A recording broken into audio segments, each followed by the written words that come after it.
Caruara, porte-bonheur qui fait fuir les mauvais esprits, les menaces et les dangers. Nous vous remercions de votre intérêt pour ce petit film qui va vous expliquer comment l'œuvre d'art y étant présentée préserve une des plus grandes rivières du monde.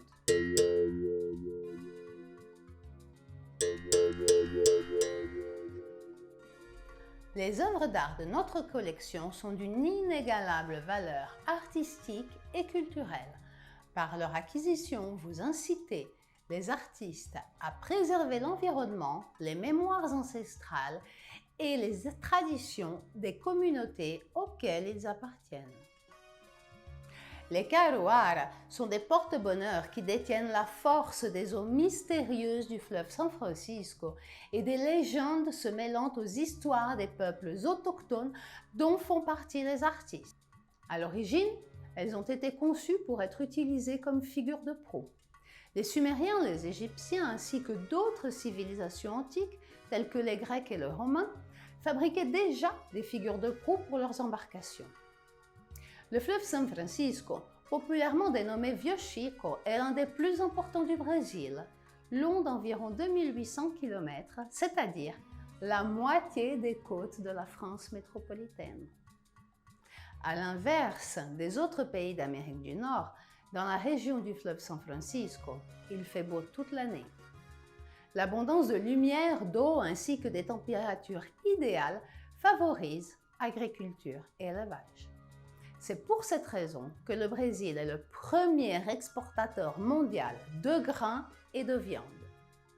Cependant, l'agriculture intensive provoque stress hydrique et désertification, mettant en péril la survie du fleuve San Francisco, qui a déjà perdu 35% de son volume d'eau durant les 50 dernières années.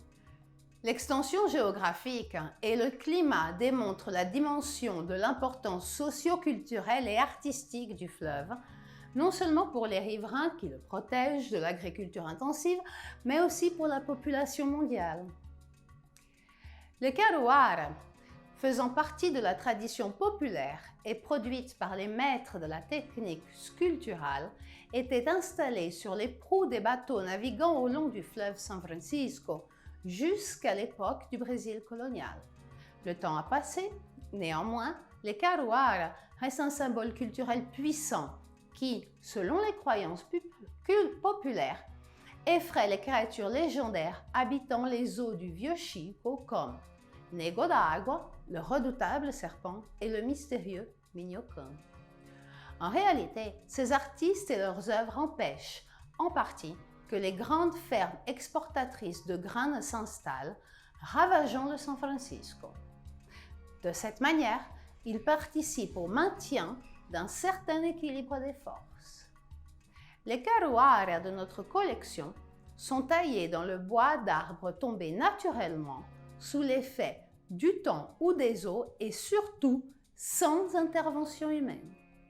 Bien que le bois soit le matériau traditionnellement utilisé pour la sculpture des Caruara, la diversité des matières premières, comme l'argile et le charbon végétal, rend chaque œuvre tout particulièrement unique. Le charbon végétal utilisé lors de la fabrication des Caruara brûlés est issu de l'algoroba, arbre prédateur qui extermine les espèces indigènes autour de lui en consommant toute l'eau nécessaire à leur survie. Ainsi, les techniques utilisées dans la production des œuvres d'art de notre collection ne contribuent ni à la déforestation, ni à la pollution, ni à la destruction de l'environnement.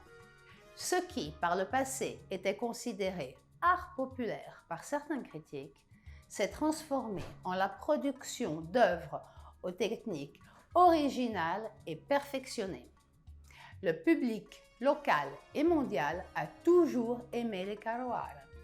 Bien sûr, les questions imprégnant le fleuve San Francisco sont aussi profondes que ses eaux.